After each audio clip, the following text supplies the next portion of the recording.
Hi, Richard. How are you? I'm okay. How are you? I'm very well, thank you. Thanks for taking a few minutes out of your day to speak to me about the movie. No problem. So, I wanted to ask you about the singing in the film. I know that you, I think, had originally started your career thinking that you would be a singer, and then it wasn't until Sanford Meisner kind of changed your mind. Can you tell me just a little about your initial aspirations? Okay. Well, just from the beginning of what I remember, I was always in a choir.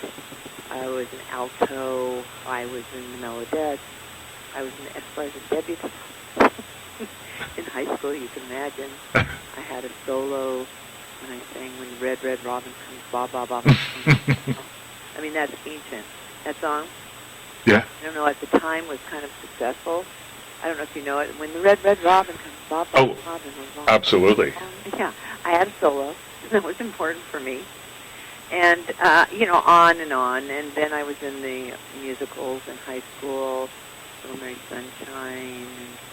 And in junior college, I went on to Sound of Music, where I played Maria the Nun. And I just sort of assumed that I would be in the Broadway theater, and then I had a fantasy about being a nightclub singer.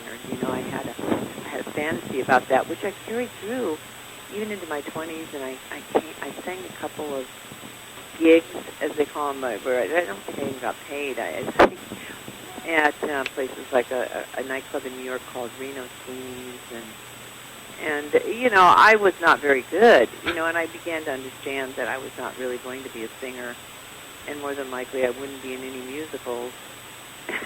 So, and then, after I actually sang in a couple of clubs, I realized it was a hard life. Mm. To be a nightclub singer was not the fantasy I imagined it to be.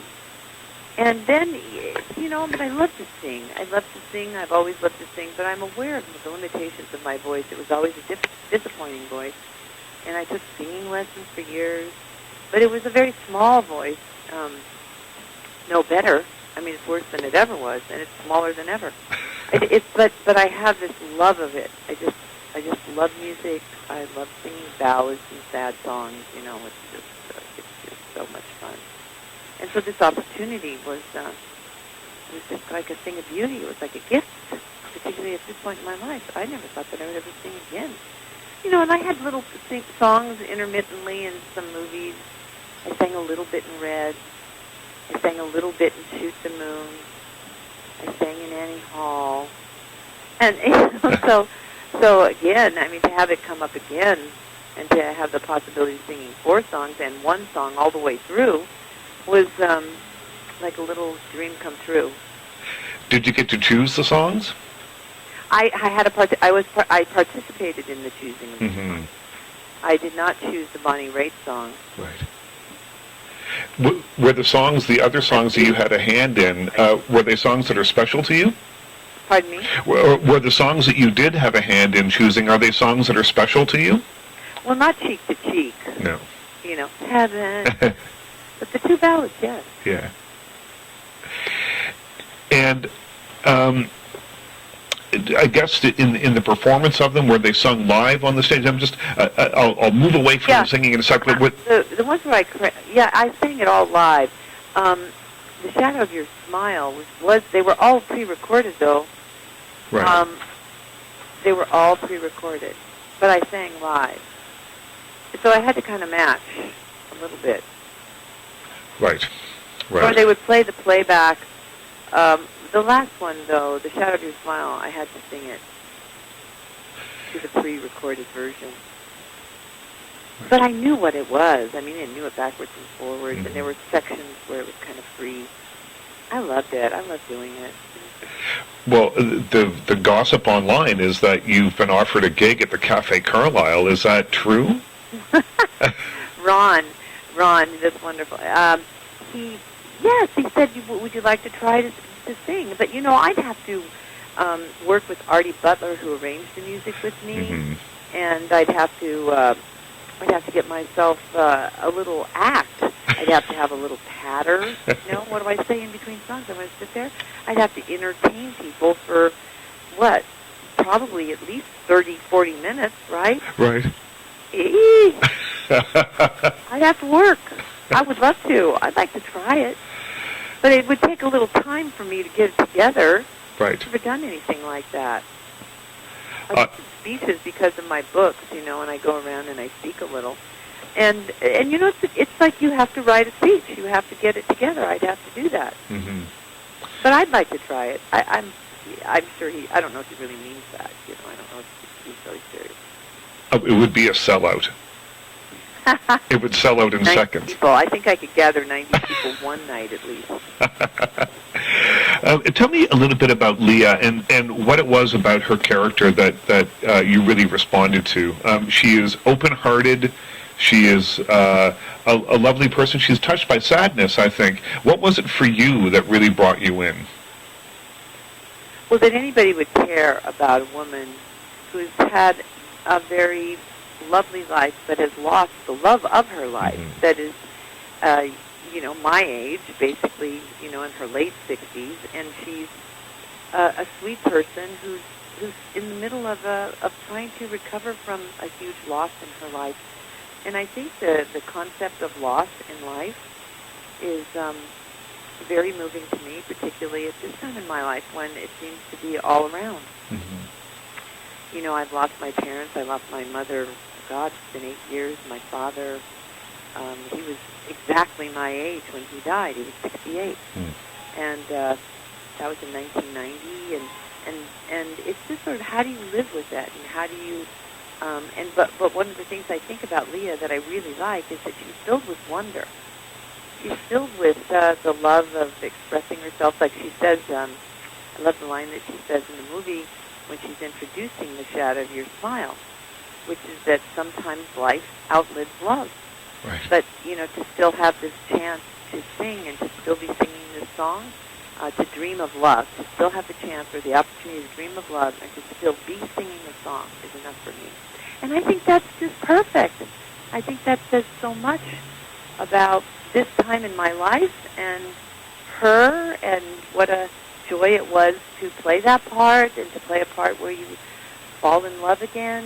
And it was just really, and also to have the challenge of love, of coming across this sort of, selfish schmuck, but who really is a good guy underneath it all, mm-hmm. and to be renewed by life. And so, what's not to like? And I just think anybody would want to play that part who would have the opportunity to play that part, to play the part of a woman like Leah.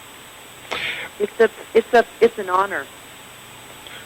Right. Well, in an interview that I had read with you, you said that one of the things that you sort of took away from her was, she's not afraid to tell the truth and tell people what she is on her mind. But you said more, and I thought this was really interesting. You said, she sort of taught me, don't be so ambitious, live your life and be grateful and that sort of thing. Does that remain true for you?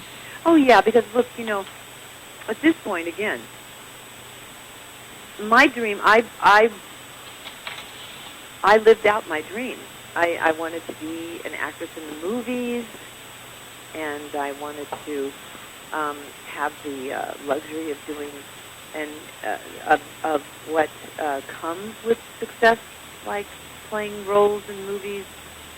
And but getting old is a great leveling experience because you really do understand and you really do see the truth, which is your expression and your goal doesn't really mean much in the great scheme of things at all. Right. And so with that in mind, you start seeing life in a different way. You don't see it so much as the goals of the future. It's just now. You right. live in the moment. And it was something that Sanford Meisner, you mentioned him, would constantly say to us with regards to acting. It's just to stay truthful in the moment. Live in the moment. Live in the present. Live now. This is it. This is what you have. So, I really feel that you're more grateful. You're more filled with awe. You're more amazed because it's a huge, giant question mark, this life we live in. and it's a huge gift, and it needs to be. You need to, see yourself for what you are, and appreciate what you have. You have it now. Is that something from your teaching that you perhaps applied to your work life, your professional life, but only more recently to your private life and personal life? I think that I was very driven, and I was very ambitious, even though I wouldn't say it to myself. Yes, I think so. Interesting. That's very interesting. I interviewed Kim Cattrall recently.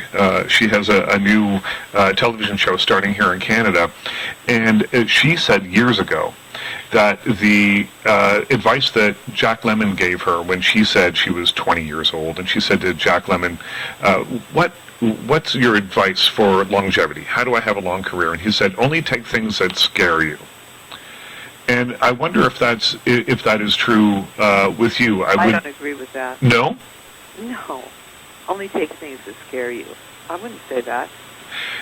And why so? Not true. For me. Yeah. Take things that you love. Take things that interest you, that, pique your curiosity because you want to. Right. I mean, I guess maybe that's what he's saying, in a way. Take things that scare you. Don't be afraid of a challenge, obviously, but there's so much more to it than that, I think. Right. Take things that, inspire you.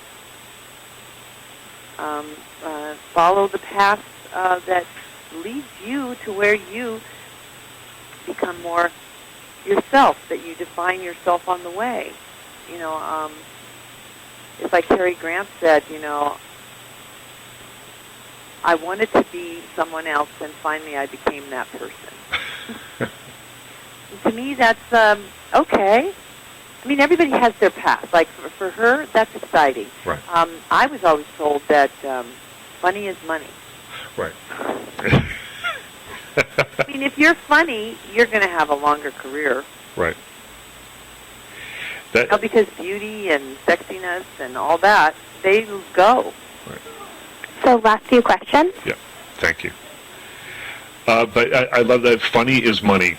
And certainly, I think that has been reflected in your past, the decade of work, I think. That you've been...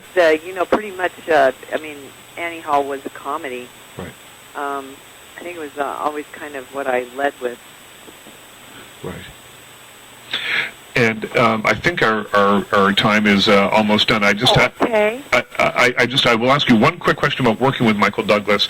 I thought for sure when I saw your two names together on the original press release that I got that you must have worked together before, and Never. Of course you haven't. No. Yeah. No. And tell me a little bit about working with him. There was one scene where he was talking about love and the loss of his wife, and he actually started to cry, and you were very touched by that. More than that, I was totally surprised. Mm-hmm. Because I don't remember seeing that, except, I found a photograph of Michael when he was young online because I'm a Pinterest addict. And I had to pin it, and I even printed it, because in that face you see all this vulnerability. Right. And that's what I saw in him in that scene, and it was so moving. He really did touch me. He made me cry because it was just a side of Michael that I hadn't seen, and that speaks well of the diversity as an actor. Mm-hmm. And then you think about him as a producer, and then as this just articulate, brilliant guy. He couldn't be more charming. God, it's just not fair. It's not fair for the rest of us. I really have to tell you, I really fell in love with him. It's hard not to fall in love with him. Well, you see that. He's a very seductive human being. You see it in the film. Well, I'm glad to hear that. Yeah. That's good news.